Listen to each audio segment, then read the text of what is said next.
Čau Gomango, dneska tady mám nové video, konečně, a mám tady automat na snickersky, který jsem postavil podle jednoho videa na YouTube. Dal jsem na něho like, takže ho můžete vidět na mém kanále.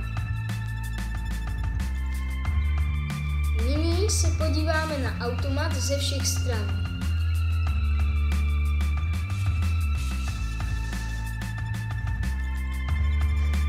To by mohlo stačit.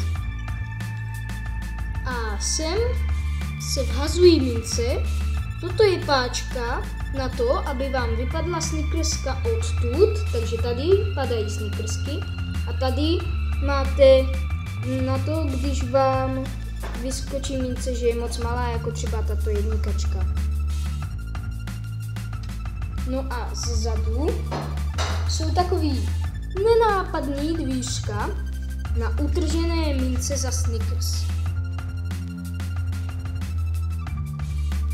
Tenhle automat jsem se strojil na mince v hodnotě 1 euro. Ale když vhodíte minci v malé hodnotě, tak vám ji přístroj vrátí. Tady mi ji teď vrátil, jak vidíte. Nyní vhodíme 1 euro.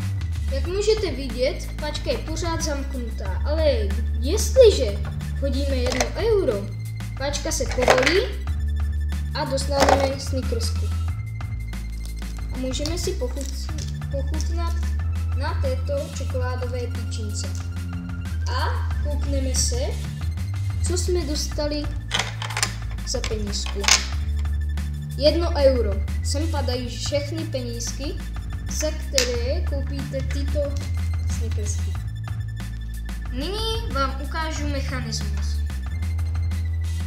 Rozdělám automat a vidíte zde, že toto je celá páčka.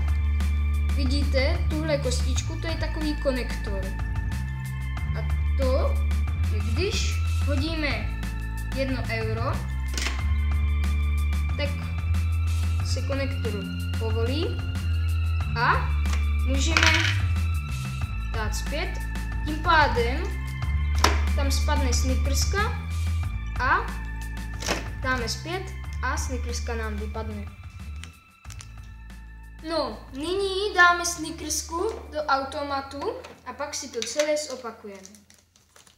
Snickersku dáme do automatu, přivřeme a zopakujeme si to. Hodíme 1 euro. Páčku dáme od sebe a pak zase k sobě.